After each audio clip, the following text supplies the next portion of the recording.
racing.com and betting expert. I'm Shane Anderson. We're up to day 4 of Royal Ascot. We've got 2 Group 1 races coming your way today, which of course are the Commonwealth Cup over 6 furlongs and also the Coronation Stakes over the mile on the round course for the fillies.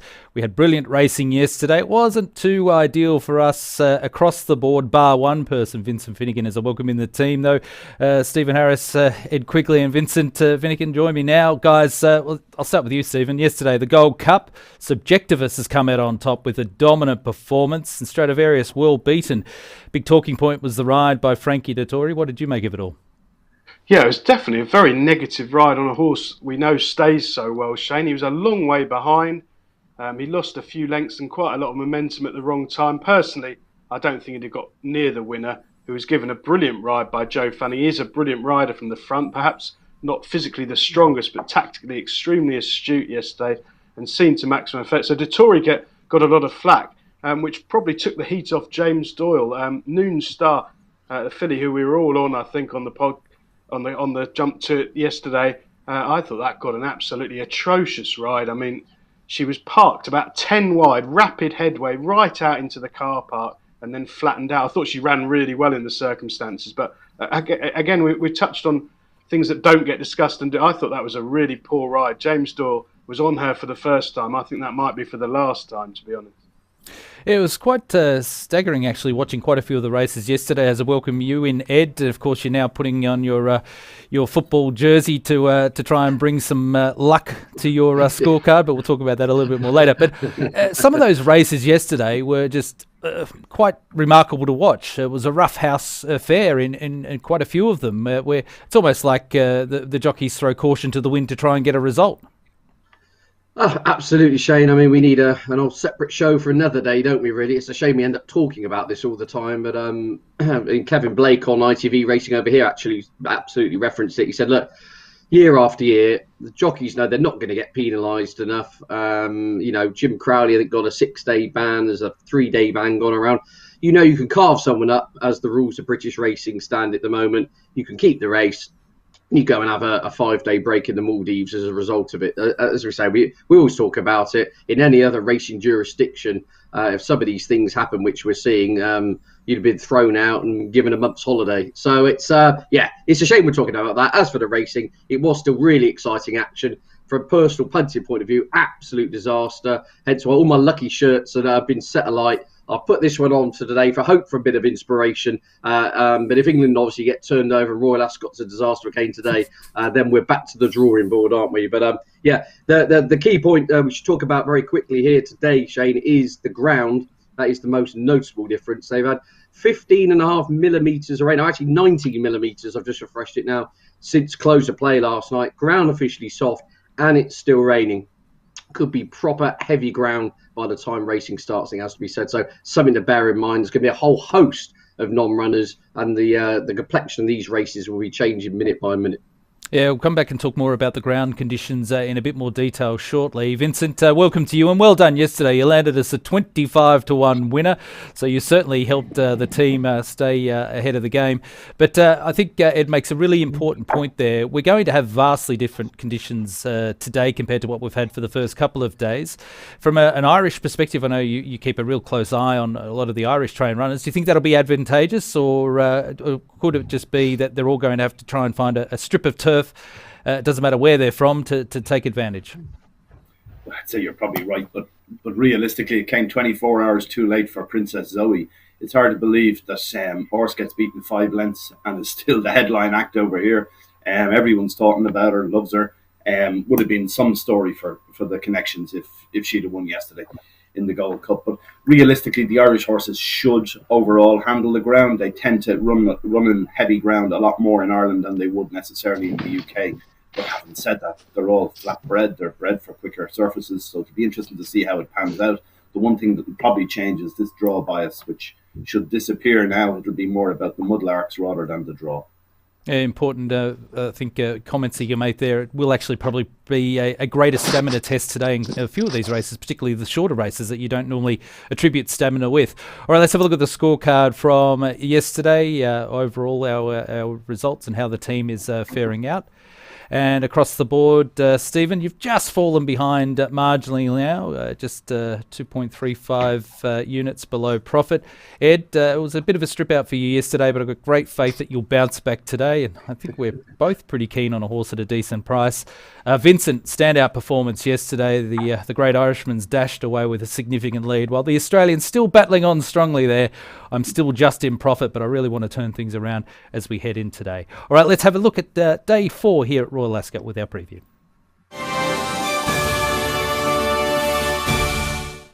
Guys, before I bring up the market for race number 1, I just want to touch on again about how the conditions will play today. We heard from Ed, Stephen, that there has been a significant amount of rain. We are now into the soft range. What's your assessment? I know you had been quite critical on how the track had been playing, particularly in the straight course, where there's a very quick strip on the stand side rail as well as the inside or the far side rail. What's your assessment today? Do you think it'll level out? Well, it should do, Shane, because they've had an absolute deluge, haven't they? And at least it will be applied evenly across the track. So I would imagine we're 6 hours away nearly from the first race. It's already soft ground. I'm looking at the weather forecast. It's going to pour all morning, pour all afternoon, and they've got a chance of showers on Saturday. So I'm thinking heavy ground. Now, if you're a bookmaker, this is your absolute dream, because punters tend to back the same horses, to be truthful. I mean, on the exchanges, things will go for wild drifts later on. The markets we're looking at now are likely to be completely different come the off. There'll be plenty of horses that people who are connected to them will know that they will not handle, and they're liable to drift quite dramatically. So keep an eye on the late movers. It's a very, very dangerous day to get too heavily involved. I mean, to say that, we said that the other day when it was a very hard card. This is a very hard card, and the ground is completely different. There could be non-runners, rule 4s. We don't know where the best place to be on the track is now. And to be truthful, very few of these horses, particularly the 2-year-olds, have got any experience on really heavy ground. So, again, we've got the excuses in early, Shane. It's going to be a tough day, I think. Well, you lead into what I think is an important talking point. That is the opening race of the day, which is the Group 3 Albany Stakes. It's for the fillies, the 2-year-old fillies, over 6 furlongs down the straight course. We'll have a look at the market here. And as Stephen mentioned, I think we'll probably see some significant changes as we get closer to race time due to the track conditions. But Flotus is the current 10-3 or 130 favourite with Bet365. Hello U's at 5-1 with Coral. Prettiest at 7-1 Bet365. Oscula at 15-2 with Betfair. Eve Lodge also with Betfair at 9-1 best price. And then we're getting out to 10-1 or bigger. This could actually be the toughest betting race of the week for many reasons. We've got unexposed 2-year-olds running in wet going on a track that's probably going to play different to what we've seen over the first 3 days, Stephen. But give us your assessment if you can. Yeah, tiny stakes. I really liked Cachet, first time out for George Bowie. Quickened up impressively to win by 5.5 lengths at Newmarket. That was a devastating performance first time out. There should be loads more improvement to come. Now for the excuses, that was on good ground, so we're guessing as to whether she'll handle soft ground. She's drawn 8, which I don't think will matter now. I think the draw is probably a thing we don't need to talk about. The best message I've had in the race is for Eve Lodge of Charlie Fellows. That's extremely strongly fancied, and they were desperate for rain, so they've got it. So that one, who's around 10 at the moment on the exchanges, I could see that one shortening up dramatically. Spencer's on board. Not everyone's cup of tea, but he's liable to be patient, which could be the thing to be here. The favourite Flotus, well, that one did win on soft ground first time out, so that's a plus for her chance. But tiny stakes, Shane, a race to watch. All right, Cachet, though, on top there from Stephen, but has been on the drift through the market this morning, but as he mentions, perhaps one to watch. All right, Ed, give us your assessment. Yeah, again, very hard, isn't it, as we all know. But Stephen touched upon Eve Lodge there, and that's my selection. I've kind of gone on to early doors, just hoping that the weather arrived, if you see what I'm saying. Connections to say they really hope they got soft ground. She was entered at the start of the week. They decided the ground was too quick, so they just kind of put their eggs in the rain basket, if you like, and hope that conditions came right at the end of the week, and they have for her. She was third on the debut at this track, over 5. Was really slowly away, got going too late, finished like a train, and then over 5 last time at Lingfield, it was very soft ground, Jamie Spencer didn't have to move an absolute muscle to win that day. 1-2 lengths hard held, admittedly, absolute nothing race. But what it did show, and as Jamie Spencer said in the interview afterwards, it proved she can handle it when the mud was flying. So I can see why connectors wanted the rain. They've got it. I do think the step up to 6 will really suit because she was a bit sluggish away at Ascot on her debut, as I say. So 6 furlong, soft ground. No excuses from that point of view. So, she's being well back now. She was 16s this time yesterday. I think she's into around 8s across the board. I can see her go off and even shorter just because she's proven she can handle conditions. Yeah, a very, very important point that you raised, but it has been significant amount of market support. So we'll watch her with interest. She might end up jumping favourite the way things are changing here because Flotus is the market leader at the moment, only steady, but there has been that big push for Eve Lodge over the last 24 hours. All right, Vincent, are you sticking with an Irish filly or are you going with one of the English trained? Well, my thought here was originally that Prettiest was a serious bet in this race, to be honest with you. Bred in the absolute purple by Du Bowie out of this is the first foal of Alice Springs, who was a seriously good mare in her day.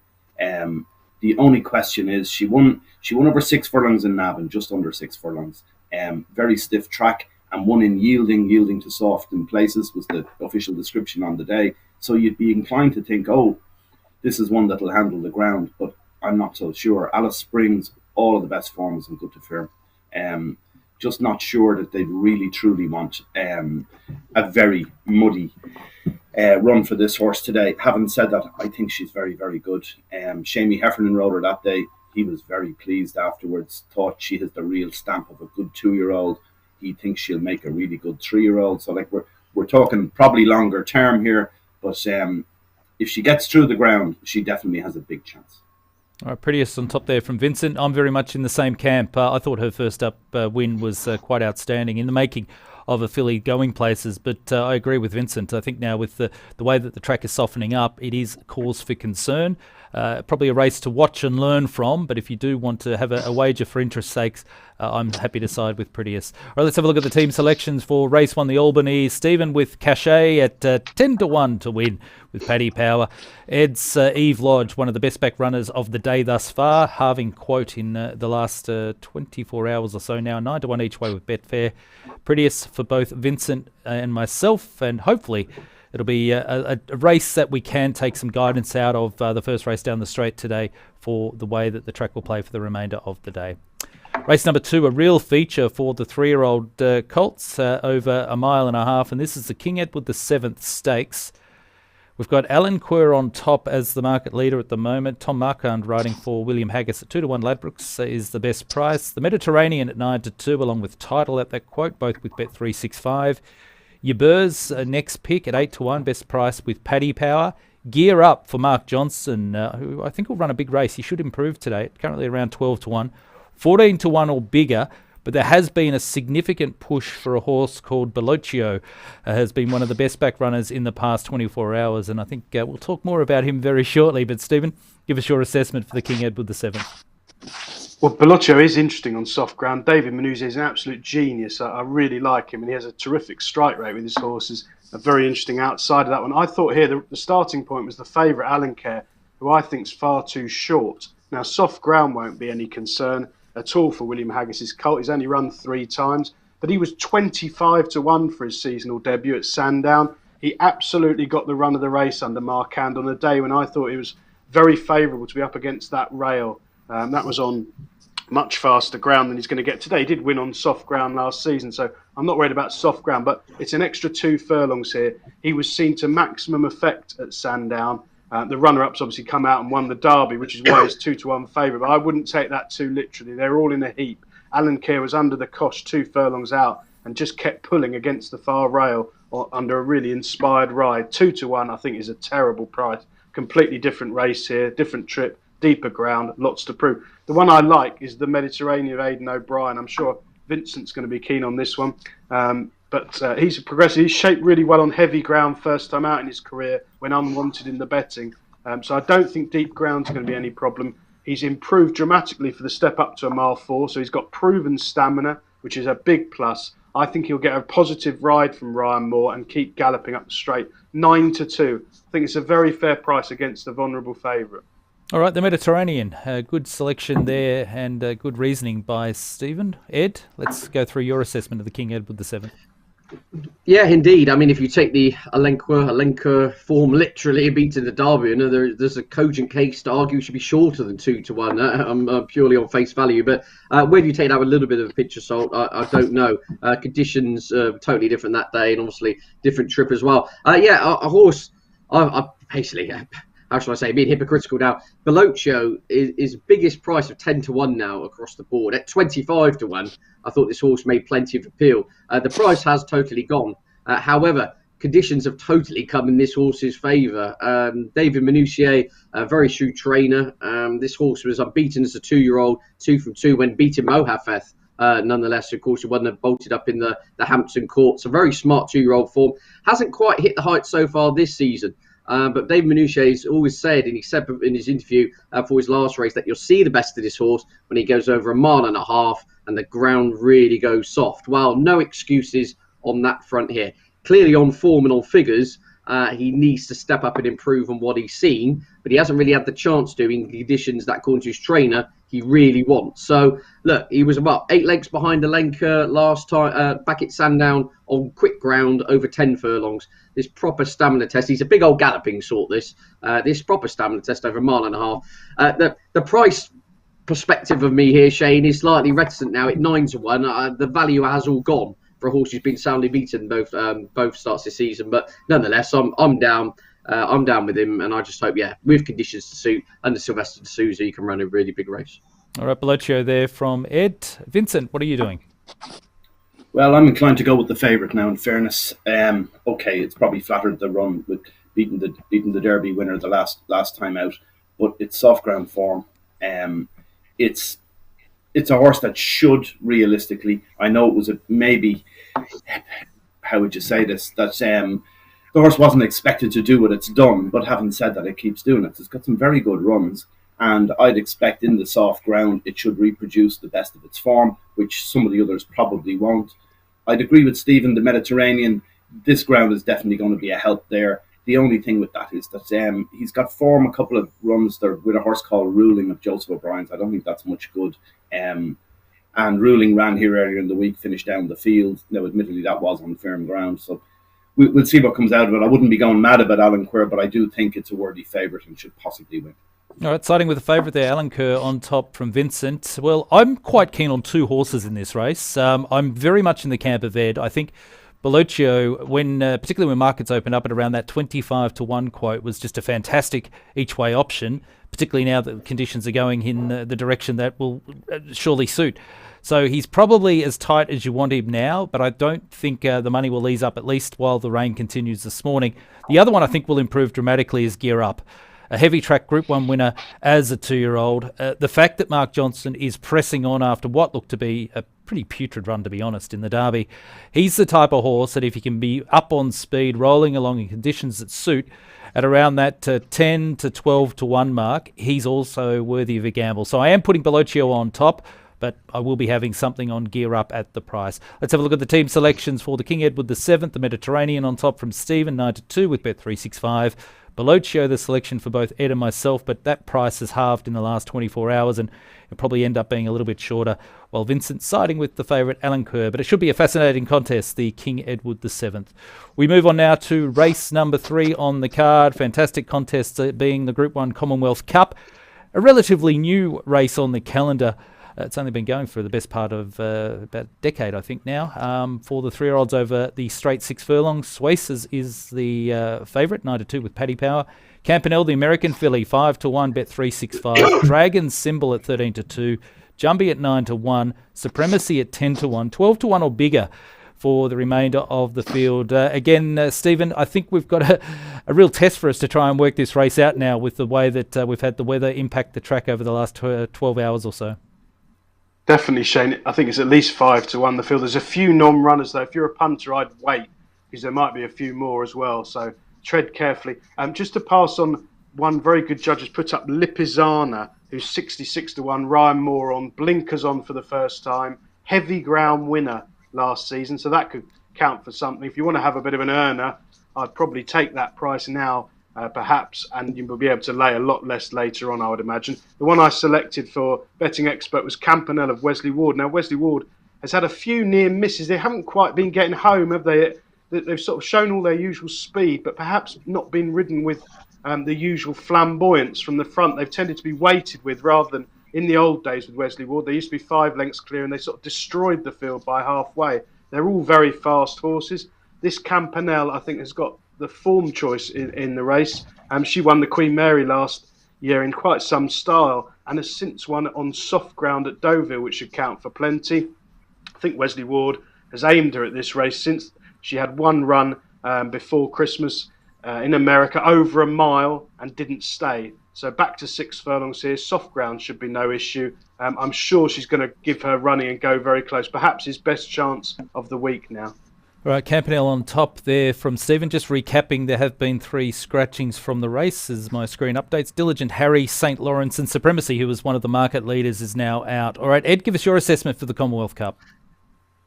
Yeah, I'm starting to pretty much get drawn towards those at the top of the market, it has to be said, Shane, as conditions are changing and evolving. It's Campanelle, actually Wesley Ward yesterday, didn't he, said of all the horses I've brought to Royal Ascot in the last few years, this is one I really wouldn't mind the track being wet for, which is unusual for a lot of his string, which usually like an absolute runway. And Swayzer has been fantastic in France, and clearly she will handle conditions. Look, my enthusiasm is tempered somewhat with the ground, but we'll touch upon it, and I've tipped him anti-post for this show. The Learjet won at Royal Ascot last year. There was cut in the ground that day. I mean, it wouldn't be as soft as it will be today, but nonetheless, it had been raining all morning on that occasion. He absolutely bolted up in the Norfolk. They messed around with this horse. They've tried him over 7 furlongs. They've tried to make him into a miler. It's that old kind of cliche, isn't it? It just does not stay the trip. He's a sprinter. They've got him back to 6 furlongs. I just would be worried if the ground went really deep. He's a previous Royal Ascot winner, trading at 50-1. The blinkers are on for the first time, tongue ties on for the first time. Coming back to this venue livens him up a bit. He could run well at a price, but I must admit, not with a lot of conviction, given the way the ground, if it turns heavy, again, wouldn't be at all surprised if he got pulled out. It's 50-1 at the moment for the Learjet. Good luck if he does start. Vincent, what are you doing for the first of the Group 1s? Well, this time yesterday when I was putting tips up, I went for a mad one here, Miss Amulet, in the sense that I thought she's a very good filly in her day, certainly as a 2-year-old, and I thought maybe the step back and trip would be the key to her, but she won't go on this ground as far as I can see. So I'm looking at the top horse, A Case of You for Ado McGuinness. I think that has a big chance here. Unbeaten on very testing ground. Stables in very good form. Ronan Whelan rides. He's a good ride. I'd be surprised that's not involved. Maybe it's not really the class horse of the race, but it's a solid yardstick. Will run its race in this ground. Won't be too far away, I would have thought. Okay, and I'm happy to side with Campanelle. She won at Royal Ascot last year in a good performance, taking out the Queen Mary. She went to France, won a Group 1 in soft going in the Prix Mornay. And of course, she has been stretched to a mile when running a good 4th in the Breeders' Cup Juvenile. I think she's the type of filly that'll be bang on speed. If she can handle the conditions well enough, she's going to take a lot of running down. So at around that 5-1 quote, I'm happy to be with Campanelle for the Commonwealth Cup. Let's have a look at the team selections across the board. Stephen and myself with Campanelle, Vincent with Miss Amulet at 25-1 each way, and the Learjet, a big price runner there for Ed. But again, weather will play plenty of, or I should say, weather will have a serious impact on this race. We need to really watch the market moves leading up to the Commonwealth Cup. Let's go to the next Group 1, and this is the Coronation Stakes over the mile on the round course for the 3-year-old fillies. Mother Earth, winner of the 1,000 guineas, runner-up in the French version. She's the favourite at 4-1 with Bet365. Pretty gorgeous at 5-1. Best price with Paddy Power. Prima Baccio at 6-1 with Ladbrokes. Empress Josephine, highly regarded, at 7-1 with Paddy Power.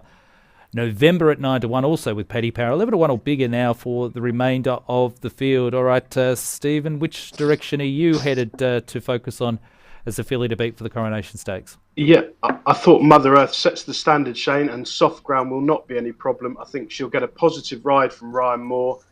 He knows she stays particularly well. She's run 10 times. She's only won twice. She was a very game winner of the 1,000 guineas at Newmarket, winning in a bunch finish. The 2nd, 3rd and 4th have all been beaten since, which is a negative perhaps. But she then went over to France and ran in the equivalent race over there and ran another screamer. She's tough, genuine, reliable. I thought she might just be able to out-battle them, but it's a very, very difficult race. Pretty Gorgeous is proven on soft ground, so that's a plus, but she was pretty disappointing when only 7th on her return. She's got a bit to prove now. And then you're into unexposed horses like Primo Bascio for Ed Walker, who's going the right way. That's an interesting runner, but it's a very hard race. Mother Earth was my selection. I think she sets the standard. Her battle-hardened nature and the fact she's had 10 runs could count for plenty if it becomes a scrap in heavy ground up the straight. All right, the tough Mother Earth on top there from Stephen. Ed, your assessment? I think Mother Earth is the right favourite. She has to be on what she's achieved so far, and that kind of streetwiseness, if you like, will hold her in good stead. I've just, again, had a bit of a price here. Hotapova, by far the most interesting in the lineup here, because Sir Michael Stout likes to wrap his horses, especially his fillies, up in more cotton wool than Nicky Henderson team, it has to be said. I mean, he rarely overfaces them, especially at this age. He likes to let them take their time and progress on to 4, often 5-year-olds as well. So really fascinating between himself and Cheveley Park Stud. They've decided to let Potapova take a chance here because it's the most unconventional route into this race, really, isn't it? One hard held at Chelmsford and then went to Redcar in a maiden, and again would had to have hacked up in order to be taking a place in this. She did. She won 8 lengths hard held there again. Could be absolutely anything. I mean, she's out of a pivotal mare, so that does give plenty of encouragement in regards to kind of pedigree on soft ground as well. She's 2 from 2. She's not had to come off the bridle, and it is fascinating the fact Sir Michael Stout's rolling the dice in this contest, going from a Redcar maiden to a Group 1. Very unusual for him to give the green light to this type of tactic. So if she handles conditions, I just think, at 14-1, definitely a filly's really exciting, and that old cliche could be anything. Yep, I tend to agree with you. We'll talk more about that shortly. Vincent, what are you doing? I like that one Ed mentioned there. Just once you hear pivotal in the pedigree, you know you've got a chance on this ground. It's amazing when you get really soft testing conditions, how the pivotals just come to the fore all the time.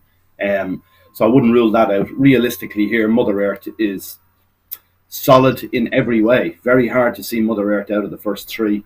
Not really an each way price for most people at 4-1 or so. But having said that, you're going to get a run for your money with Mother Earth. Can't be too far away. It was my most likely winner. The other ones here, the other Irish ones, Pretty Gorgeous. This was a very good 2-year-old. Goes in the ground. The only big question mark is, has she trained on? Not 100% sure. She didn't run that well in the Irish equivalent last time out. It was her first run of the season. I'd be inclined to think this Empress Josephine, that can't be too far away either here. Won an Irish Guineas on heavy ground, was staying on at the finish. It's well-bred Galileo Lily Langtry out of a Danehill Dancer.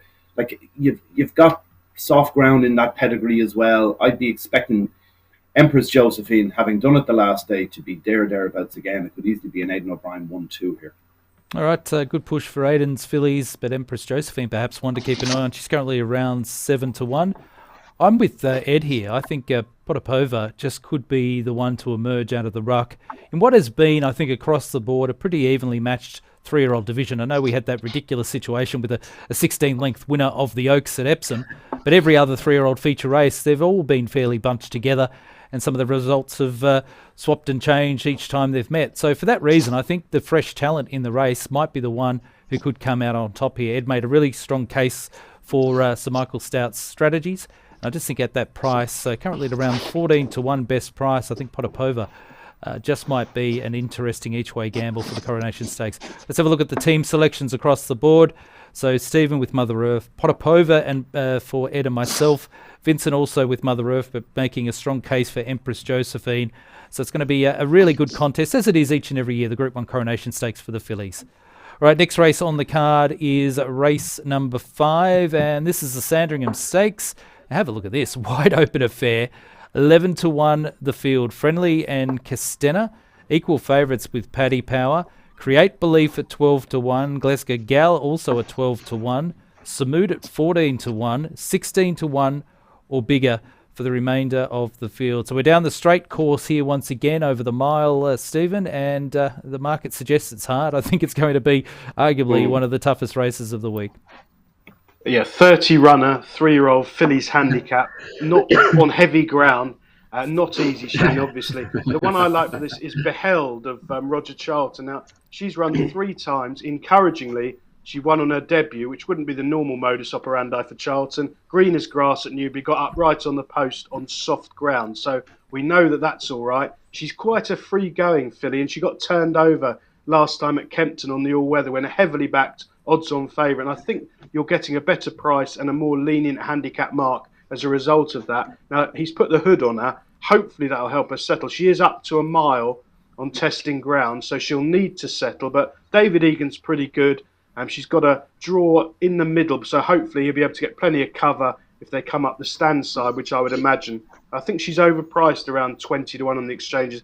I'm pretty confident she'll certainly travel up and look like she's going to win. Whether she quite gets home on really heavy ground over a mile for the first time, I'm slightly less confident now. But again, a race for small stakes, and as we've been saying all week, find a bookie paying 6 places. I mean, to be honest, with some of my selections this week, I've needed 10 places and probably still not got warm. And heavy ground might not help, but if you're going to play with the terms a bit more in your favour. All right, Beheld on top from Stephen, go wide with the each-way options. She does have the hood on for the first time, so hopefully that'll give her every conceivable hope. All right, Ed, what are you doing here for the Sandringham? Do you agree with Stephen? Is it one of the hardest races you'll see? Absolutely, yeah. Today's episode of Equine Roulette comes at 5 o'clock, doesn't it, really? I mean, this is an absolute guess-up. Let's make no bones about it. 11 to 1 the field. As you say, some firms go 7, 8 places, heavy ground, whole load of unexposed sorts, fantastic. Look, tentative selection in here. Prado for Charlie Hills, I did think was interesting. Absolutely blew the start last time out at Ascot, it has to be said. Really slowly away when ridden by Ryan Moore. Well, I don't know whether he's been jocked off or what the jockey booking situation is, but Jamie Spencer's come in for the ride. Now, if you actually ever wanted a horse to blow the start coming out the stalls, then having Jamie Spencer on board is probably not the worst tactical idea, because I think Prado will be dropped in and ridden patiently. For all the kind of Marmite discussions about Jamie Spencer, he does have a very good record at Ascot, and I do think he's a very good judge of pace, especially on the straight mile at Ascot. He seems to just always know where to go and gets the best out of his horses in that scenario, and I do think Prado will be ridden with restraint. Soft ground, I don't think Connections are too worried. She was runner-up in a Group 3 last year, it has to be said, on soft ground. So that offers hope. It's a handicap debut, off a mark of 93. She's open to improvement again. She's a massive price. If she handles conditions, I think if Jamie Spencer can steer her into the places, the top 5, 6 or 7, whatever your bookies are paying, then I'd be happy. Yeah, you make a good case for her at a big price. Vincent, what are you doing with the Sandringham? Have you found one that you're keen on? Well, I thought I had down at a low weight, but it's no chance in the ground. I'd be surprised if it even runs. Is Montego Bay. I thought it was off 8 stone 2 with Wayne Lorden. Had a definite chance here, but the problem is it won't go on the ground. It's 2 bad runs are on soft or heavy ground. I'd be draw a line through that. That cannot win. Possibly won't run, I would have thought. One I really do like here now with the change in the ground is the Johnny Murtagh horse, Create Belief. Loves the mud, can't get enough of it, and is in good form. Won 2 of his last 3 races, all in soft ground. Definitely be thereabouts. I see there's money for it already this morning. I think it could shorten up into nearly favourite, this horse. All right, Montego Bay, the original tip, but Create Belief, the one that Vincent's really giving us a late push for. I'm actually keen on a runner here, and I might be just way off, but I'm actually happy to have a decent crack at a horse at a big price, and that is the Godolphin filly Ashari. She won like a potential superstar on debut as a 2-year-old. She was so impressive that day getting through soft ground. Look, I'll be honest, I've backed her with confidence in her 2 runs so far this season at Newmarket, and also Newbury went up in trip, and she's been absolutely horrible. And I think at one stage they might have been thinking she could have been an Oaks filly. I think with an ease back in trip, getting back onto softer ground, currently at around 20 to 1, give or take, I think she's a fantastic each-way option. Just if she can bring that form back to what she showed as a 2-year-old, I think she might clearly be the best filly in this race. So I'm happy to have a decent each-way crack, multiple places on Ashari for Godolphin. Let's have a look at the team selections across the board. Stephen with Beheld, Ed with Prado, Vincent with Montego Bay, but certainly giving a push for Creative Belief, the Johnny Murtagh trained runner, who, as the market's update, is now the favourite, I think. And I'm with Ashari, give her strength. All right, we move on now to the next race on the card, and this is race number 6, which is the Duke of Edinburgh Stakes, over a 1.5 miles, a big handicap race. And we have Quickthorn at the top of the market at 11 to 2, Asheen Murphy for Huey Morrison. Adier, I should say, at around 6-1. Grand Bazaar at 9-1. Sam Cook at 9-1. Tritonic at 9-1. Then we get out to 14-1 or bigger for the remainder of the field. Again, Stephen, handicap race, big field, softening conditions. It's going to be a tough one to work out. Yeah, I think we're down to 18 already, Shane, so I'd be very careful here. This has got 15 runner handicap, only 3 places written all over it or less. So, again, I would hold fire. My selection here was Ade of Simon and Ed Crisford, who is very progressive, only run 5 times, winning twice, landed absolute welter confidence last time at Newmarket on good ground, hammered down to 13-8 on, winning by over 5 lengths, hard on the bridle. That was a really impressive display. Soft or heavy ground, well, he ran last year at Yarmouth and finished 3rd and was parked very wide throughout, so should be okay on the ground. I suspect that they want decent ground ideally, but has gone up £13 for that Newmarket route, but did look a group horse in a handicap there, so 6-1. But again, sorry to be negative, but I would definitely wait, hold fire, make sure you get in the 4 places if you're going to play each way, and very small stakes again, because, as I say, heavy ground, you know, the track will be chewed up. It's not punter favourable. It's very bookmaker and randomised bingo results. All right, Ed, your thoughts? Yeah, bingo results. I like that. It's good. Yeah, a tricky one. You know, I'm loyal at the best of times, Shane. The Triumph Hurdle was going to go to Tritonic. That was my plan going back in March. It never did. But jokes aside and emotion aside, he went very close at Royal Ascot last year. He's back on the flat. He had a warm-up prep on the all-weather the other day. And pure on handicapping terms and on the form he showed last year of the flat on soft ground, he's got to come into the mix here. Ryan Moore been booked to ride for the Alan King team. That doesn't happen every day. Really interesting one. However, I know you have your American spy, Shane. Well, I've got my North Yorkshire spy. And that one's given me a little nod to a horse at huge price here called Kagan, who was ex-Andre Fabra. He's done absolutely nothing in 2 starts on quick ground over 10 furlongs for the David O'Mara team. Had form, however, over 1.5 miles on soft ground when trained in France. He's 66-1. He's down in the handicap to mark of 96. Absolute roughie, as you would say, but at that price on soft ground may be worth a poke. So Kagan I've got on side at a big price, but Tritonic Ryan Moore up, as I said, went close last year when runner-up at Royal Ascot in a handicap. I'm hoping to go one better. Interesting point with Kagan too. I think the tongue tie goes on for him for the first time, and that type of gear change could bring about a significant improvement. So he's at around 66-1 as an each way push, but Tritonic, your old favourite, the hurdler back on the flat, also certainly with a chance. All right, what are you doing, Vincent?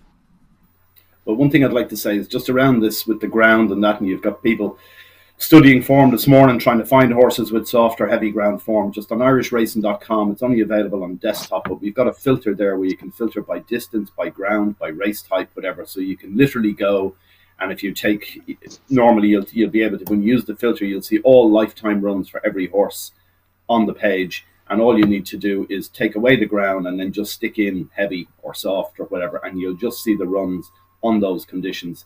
And it makes a huge difference to when you're looking at the overall spec of a race like this, when you're trying to pinpoint the ones who may not have run on soft or heavy ground for quite a while. It makes a big difference, and you'll definitely pick winners using that. For a selection here, I'd gone for Zabeel Champion, the Mark Johnson horse. A prolific winner, very consistent, will go on the ground, should run its race. I'd be surprised if it's not involved somewhere at the end of this. Okay, just Zabeel Champion, currently at around that sort of 16-1 quote. Good luck with him, but a good push there for irishracing.com. You guys do a fantastic service there, and I think it is a great opportunity for our audience to get out and check out the site if they're not using it already, and use that filter, as Vincent mentioned. Look, I'm in the Ade camp here. I agree with Stephen. I'm a bit concerned now, but the one thing that was really standing out from my perspective looking at this race before the weather came and threw everything up in the air, he just looks super progressive. I know he's gone up enormously in the ratings after his last romp, but I think he's a horse that's still got a fair future in front of him. So I'm happy to be with him, currently at around that 13-2, 6-1 mark. But a tough race coming up, the Duke of Edinburgh. Let's have a look at the team selections across the board. Stephen and myself with Ade, Zabeel Champion from Vincent, Ed pushing for Tritonic, but also referencing right down in the weights Kagan as one to keep an eye on at a big price too.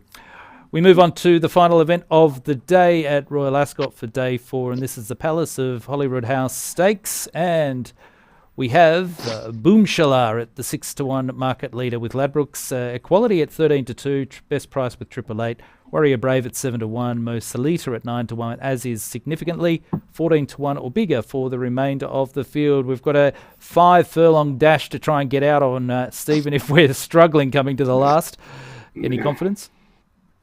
25 runners, Shane, spread across the track. A good spectacle.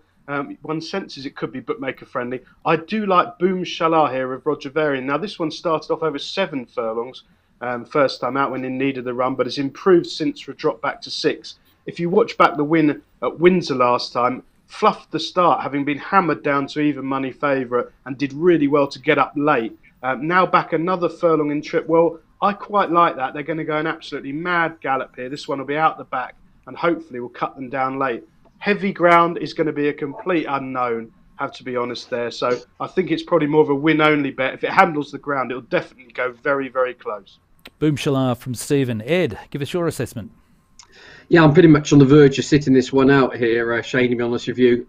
Not really getting a strong angle in. I'm on better ground, operatic for the Christopher team. William Buricon was one I flagged up because she's a front runner. We talked about where the pace is going to come from. She knows no other way other than to go forward, if you see what I'm saying. So she'll probably try and make all, but just the one time she's encountered really deep ground, she ran like her legs were tied together. So that would be a big problem. Why I did tip her the big positive was I was always been convinced in my horse tracker she wants 5 furlongs.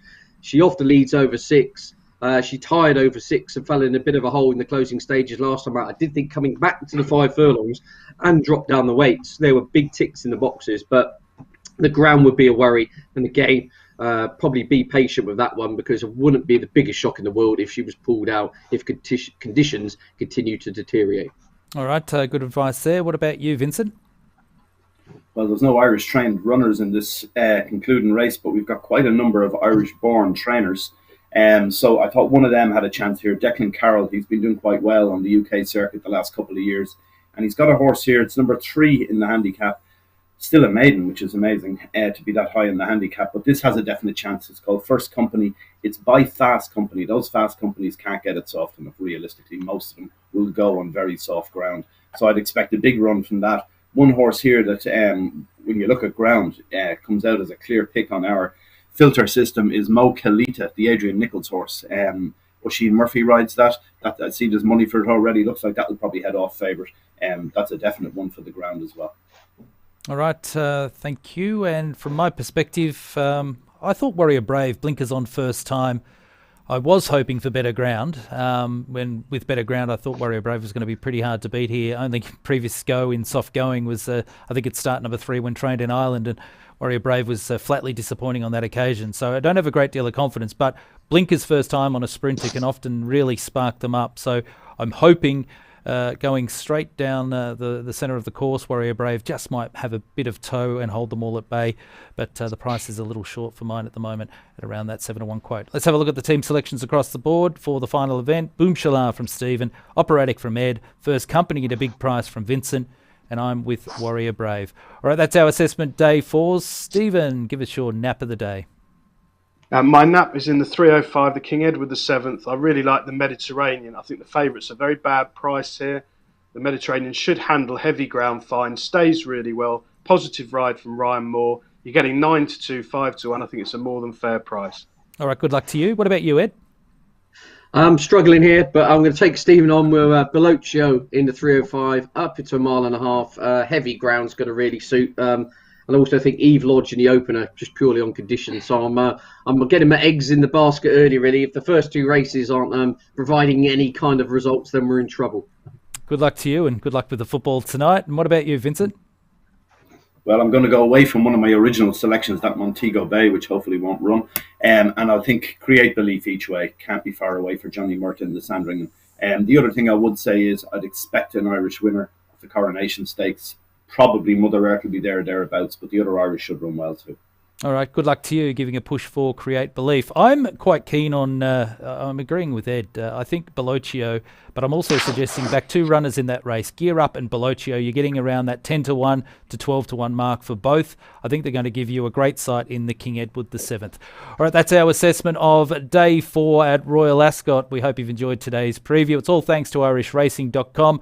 Vincent and the team do a fantastic job. You get so much insight with their race cards, betting tips, odds, and of course, as Vincent was mentioning earlier, you've got that wonderful filter system which allows you to find horses that might stand out, particularly with today's deteriorating conditions. Go and check that out. And of course, bettingexpert.com, where Stephen Harris has his daily nap, which is his best bet, and also value selection for meetings throughout the UK. And I've said numerous times, he's been in fantastic form all the way through this season. It's been a bit tough at Royal Ascot this week, but we stick solid. Hope you've enjoyed today's edition of Jump To It. We'll see you tomorrow.